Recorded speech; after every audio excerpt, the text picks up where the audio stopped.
प्रवीण सैनी जी मोहाली से। श्री हरिवंश महाराज जी। महाराज जी आपके चरणों में कोटि कोटि प्रणाम। महाराज जी गुरु और शिष्य का संबंध लौकिक है या पारलौकिक? पारलौकिक, परमार्थिक है। जो व्यवहारिक संबंध माता पिता पत्नी पुत्र भाई और भी रिश्ते नाते हैं, ये सब व्यवहारिक हैं, नाशवान हैं, सांसारिक हैं, परिवर्तनशील हैं, स्वार्थ से हैं, मोह से हैं। लेकिन गुरु का संबंध ये परमार्थ से, केवल परमार्थ से है। गुरु की आज्ञा पर अपने मनोभाव को समर्पित करके हम अगर एक एक बात उनकी मान लें तो इसी जन्म में हमें भगवत प्राप्ति हो जाए। ये भगवत प्राप्ति के लिए गुरु शिष्य का संबंध है। पर शिष्यत्व तो आ जाए और गुरु मिल जाए, गुरु मिलना भी कठिन है। दंभ और पाखंड और कपट छल का तो बहुत नाटक चल रहा है, लेकिन वास्तविक जिसने भगवान को प्राप्त कर लिया है या जो भगवान की प्राप्ति के मार्ग में तन्मय है, ऐसे संत का, ऐसे भक्त का, ऐसे उत्तम कोटि के साधक का यदि हमें सानिध्य मिले तो ही हमारा भगवत मार्ग प्रशस्त हो।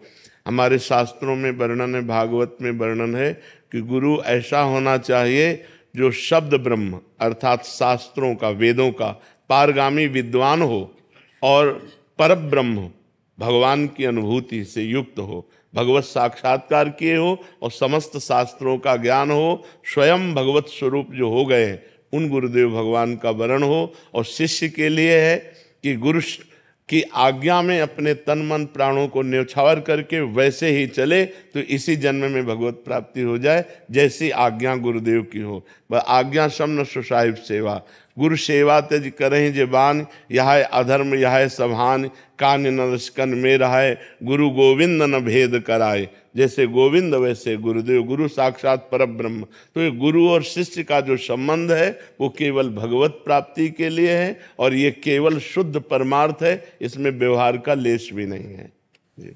हरजीत कौर जी यूएसए। वाहिगुरु जी का खालसा, वाहिगुरु जी की फतेह। महाराज जी जिन प्रेम किया तिन ही प्रभु पाए। महाराज जी वाहिगुरु जी ने कृपा करके यूट्यूब के जरिए आपसे मिलाया। वाहिगुरु जी की प्रीत से खींचे खींचे हम आपसे मिलने आ गए। आप जी उनसे मिला दो। नाम जब समय जितना होता है उतना कर सकते हैं, कम हो रहे हैं पर पूरी तरह से नहीं। मतलब नाम जब कह रहे हैं कि नाम जब जितना कम हो रहा है बट जैसा चाहिए वैसा नहीं। आप जी द्वारा बताए हुए बिंदु ऊपर ध्यान लगाने का अभ्यास भी शुरू किया है। कह रहे प्रयासरत हैं अपनी तरफ से, बट जो एक और तड़प चाहिए, प्रीति चाहिए, वो कैसे मिलेगी महाराज जी? ऐसे अल्पाहार करो, थोड़ा भोजन करो, मौन का आश्रय लो, 5 घंटे सो, 5 घंटे से ज़्यादा नींद नहीं, पवित्र आहार, अल्पाहार लो। अल्पाहार का मतलब भूखे भी नहीं रहना और छकना भी नहीं है। और हर समय मौन रहने से हमें भजन का ज़्यादा अभ्यास होगा। अब जैसे दिमाग है ना, ये उड़ रहा है।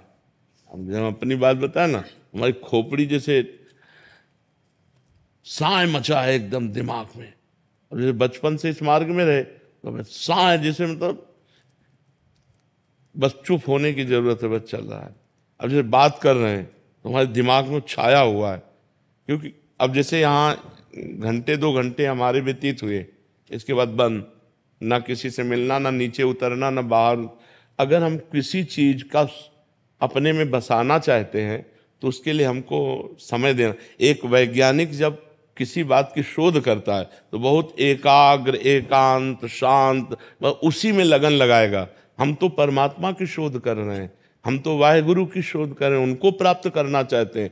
तो हमारी लगन ना हमारे देह में लग पावे, ना देह संबंधियों में लग पावे, ना भोगों में लग पावे, केवल वाहिगुरु में लगे तो अभी तन्मयता हो जाए। तन्मया स्थिति जब तक नहीं आएगी तब तक बात नहीं बनती। तो हमें हर समय अपने गुरुदेव में, अपने इष्ट में लगे रहना है और जबान चलाते रहना है। जैसे अब हम उपांशु जप कर रहे हैं, मानसिक नहीं, हमारी जबान चल रही और हम मंत्र जप रहे हैं। अब हम मानसिक जप रहे हैं, चल रहा है। आप भी जब के देखो तो कोई आश्चर्य की बात थोड़ी, 2-4 बार तो आप भी मानसिक जप सकते हो, फिर मन भाग जाएगा। देखो चल रहा है, मानसिक में कोई हरकत नहीं होती, चल रहा। उपांश में हरकत होती जवान में, ऐसा लगेगा कुछ बुदबुदा रहे हैं। और वाचिक में तो ऊपर है ही है, राधा राधा राधा राधा राधा राधा राधा। तो ऐसे हम हर समय उपांश में रहें जब तक हमारी मानसिक स्थिति अचंचल ना हो जाए। अचंचल का मतलब होता है स्थिर। जैसे विषयी पुरुष का मन भगवान पे लगाया जाए तो भागकर विषय में चला जाएगा, ऐसे भक्त का मन विषय में लगाया जाए तो भागकर भगवान में आ जाएगा, वो विषय में नहीं लगेगा, क्योंकि उसको स्वाद मिल गया है नाम का, उसको वाहेगुरु की कृपा मिल गई है। तो हमको चाहिए कम भोजन, कम सुनना, कम बोलना, कम सोना। अगर इन नियमों को हम धारण करें और एकांत सेवन अधिक समय करें और खूब नाम जब उपांश से करें तो हमारा मानसिक में प्रयोग, जहाँ मन लग गया फिर वो हटाए नहीं हटता है। मन निरंतर प्रभु में लग जाए फिर वो हटाए नहीं हटता है। ये जो हम आपको बताते हैं कि हम ऐसे ऐसे, ये बहाबूदी नहीं बताते, अहंकार के लिए नहीं, लेकिन अभ्यास। यदि अभ्यास किया जाए तो बहुत सरल हो जाएगा। हम आपसे बात कर रहे हैं लेकिन हमारे दिमाग में वही बात नाच रही। जैसे आप हमारी बात सुन रहे हो, अंदर कुछ और चल रहा है ना। जैसे डबल कह दे कि आप हमसे बात कर रहे हो तो भजन कैसे कर रहे हो। तो जैसे आप हमारी बात सुन रहे हो, श्रवणेंद्रिय से सुन रहे हो, लेकिन आपका अंदर का सिस्टम कुछ और चल रहा है, आप हमारी बात पे पूरे नहीं हो, बार बार कुछ और चल रहा है। वही उसी जगह जब नाम पहुंच जाता है तब बार बार हम आपसे बात कर रहे हैं लेकिन वो खिंचाव उसी तरफ चल रहा है। तो हमारा निरंतर भजन होगा। जब हमारा ऐसा चिंतन होगा तो हमारा निरंतर भजन होगा। उसे कहते हैं परावाणी के द्वारा भजन।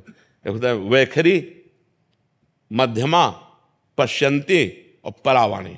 परावाणी में वो परिपक्व साधक हो जाता है, वो सिद्ध साधक हो जाता है जिसकी ऐसी स्थिति होती है। तो हमको एकांत सेवन करना है, हमको पवित्र और थोड़ा भोजन करना है। अपवित्र भोजन भी भजन में बाधक है। तो ये ध्यान रखें कि हमारा भोजन बहुत पवित्र होना चाहिए और हमारा संग बहुत पवित्र होना चाहिए। और बस 5 घंटे से ज़्यादा सैया में सोना नहीं चाहिए, उठ के बैठ जाए और नाम जप करने लगे। ऐसा अभ्यास करके देखो। और मूल तो गुरु कृपा है, वाहेगुरु जी की कृपा है, प्रयत्न अपना है, प्रयास अपना है और फल तो गुरु कृपा से ही प्राप्त होता है।